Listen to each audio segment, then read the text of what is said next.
जय हिंद दोस्तों।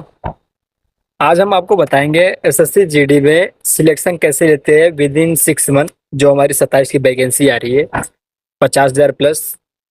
तो उसमें क्या है कि आपको मैं बताऊंगा फुल प्रोसेस मैंने कैसे तैयारी किया और कैसे जाके मेरा सिलेक्शन हुआ इतने जल्दी। आई थिंक 21-22 के एज में। ठीक है। तो फर्स्ट आप आपको क्या करना है, अगर आप तैयारी के दौर में उतर चुके हैं तो आपको करना पड़ेगा कि आपको एक कई भी बैच से, मतलब कोई भी बैच ले लीजिए, RWA का या एग्जामपुर का या कोई भी आपका जिससे टीचर से पढ़ने का मन करता है, क्योंकि अपना पसंद का टीचर अलग अलग होता है। मैं तो कोई पर्सनल चैनल से नहीं पढ़ा, बस अपने पसंदीदा टीचर से पढ़ा हूँ। तो जिससे आप पढ़ने में अच्छा लगे आप उससे पढ़ सकते हैं। तो फर्स्ट ऑफ ऑल आपको करना है कि आपको एक साइड से सिलेबस को कवर करना है। मेरा मतलब है कि आप एक साइड से बुक से या किसी टीचर के द्वारा सिलेबस को कवर कीजिए। मतलब 1-2 महीने का टारगेट बनाइए। 2 महीने में बहुत लेंदी सिलेबस नहीं है, बहुत लाइट वेट सिलेबस है एसएससी जीडी का। तो इसमें आप करेंगे कि पहले 2 मंथ में आप 50%, मतलब 100% तो हो जाएगा, बस 50% सिलेबस कवर कर लीजिए। बाकी आप टेक्स्ट बुक का एक टेस्ट ले लीजिए या RWA का या अदर कोई टेस्ट है तो उसको ले सकते हैं। तो उसको क्या करना है कि आपको सिलेबस जब आपका 50% हो जाए, 60% हो जाए, तो आप टेस्ट दीजिए उस पर। टेस्ट देना है। बाकी टेस्ट में ये डरना नहीं है कि टेस्ट पे नंबर सही जा रहे हैं नंबर खराब जा रहे हैं। ठीक है।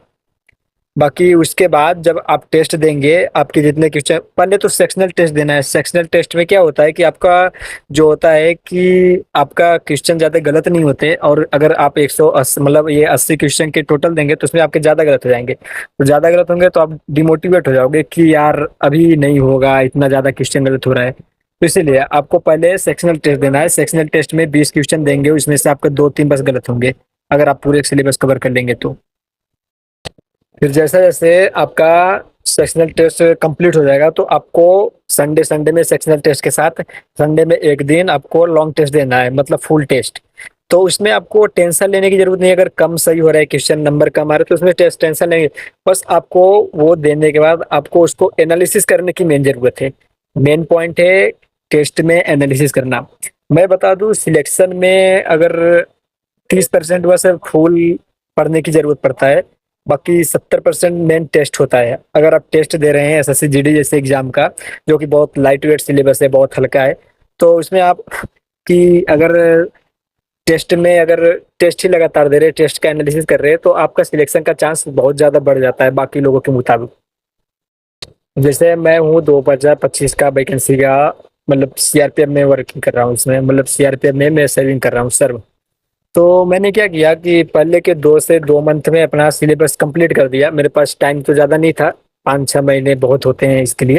तो मैंने 2 महीने में अपना सिलेबस मतलब कंप्लीट किया। उसके बाद मैंने सेक्शनल टेस्ट उसके साथ में देता था, क्योंकि सेक्शनल टेस्ट के लिए पढ़ने की जरूरत नहीं है आपको ज़्यादा। थोड़ा गलती हो रही है, इसको एनालिसिस करके पूरा कर लेंगे। जैसे ही मेरा सेक्शनल टेस्ट पूरा खत्म हुआ, फिर मैंने लॉन्ग टेस्ट देना चालू कर दिया। लॉन्ग टेस्ट में मेरे बढ़िया नंबर उठने लगे धीरे धीरे, क्योंकि मैंने तैयारी की उस हिसाब से अपना पढ़ाई किया 5-6 महीने जो भी मन लगा के तो उसने किया। बाकी ऐसे करोगे तो आपका भी हो जाएगा। आपको इसमें बहुत टेंशन लेने की जरूरत नहीं है।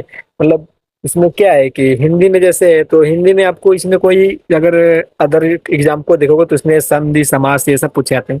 अगर इसमें हल्के पूछे भी गए तो कोई दिक्कत नहीं है, इसमें नॉर्मल में हो जाता है आपका।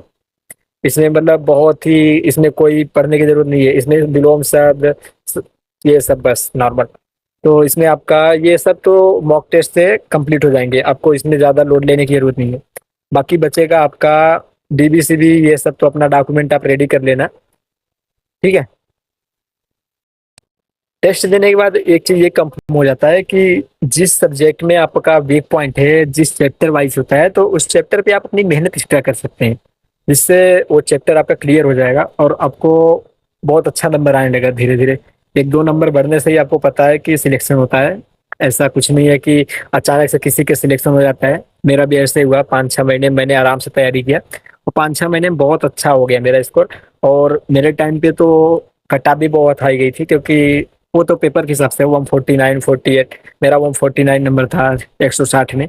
बाकी उसमें भी सीआरपीएफ ही मिला, बट कोई रिग्रेट नहीं है, बहुत अच्छी फोर्स है। बाकी आपको अगर जितना अच्छा नंबर रहेगा उस हिसाब से आपको पोस्ट मिलते जाएंगे।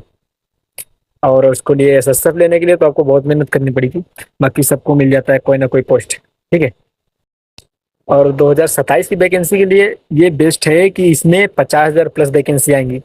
इसमें आपका सिलेक्शन लेना बहुत आसान है, इसमें कट ऑफ भी बहुत ज्यादा नहीं जाएगा। जिस हिसाब से वैकेंसी आ रही है, मुझे तो लग रहा है इसमें भाई साहब की 50,000 प्लस आएंगे। तो क्योंकि ऐसा क्या है कि 20 प्लस बटालियन खड़े हो रहे हैं सीआरपीएफ के, 15-20 बटालियन खड़े हो रहे हैं जिसमें वो है बीएसएफ के, ऐसे अलग अलग फोर्सेस की बटालियन खड़ी होने वाली है।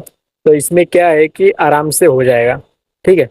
तो वैकेंसी भी इस बार अच्छी खासी आने वाली है। आप इसी प्रकार तैयारी कीजिए, पहले 1-2 मंथ अपना सिलेबस कंप्लीट कीजिए, बाकी साथ में सेक्शनल टेस्ट देते रहिए। जैसे ही सेक्शनल टेस्ट आपका देखिए खत्म हो रहा है, तो आप बड़ा मतलब लॉन्ग टेस्ट देना चालू कर दीजिए। उसमें आपके नंबर जो भी काम ज्यादा आए उसमें टेंशन लेने की जरूरत नहीं। मेन चीज है उसका एनालिसिस करना। आप टेस्ट दीजिए, जो गलत हो रहा है उसका एनालिसिस कीजिए, बाकी उसको जिस चैप्टर से गलत हो रहा है ज्यादा देखिए, उसमें दिखता है ना एनालिसिस में कि चैप्टर वाइज भी दिखता है कि इस चैप्टर से इतना पकड़ है आपकी, तो उस पर मेहनत कीजिए, बाकी सब बेस्ट हो जाएगा। तो मिलते हैं नेक्स्ट वीडियो में। जय हिंद दोस्त, थैंक्स।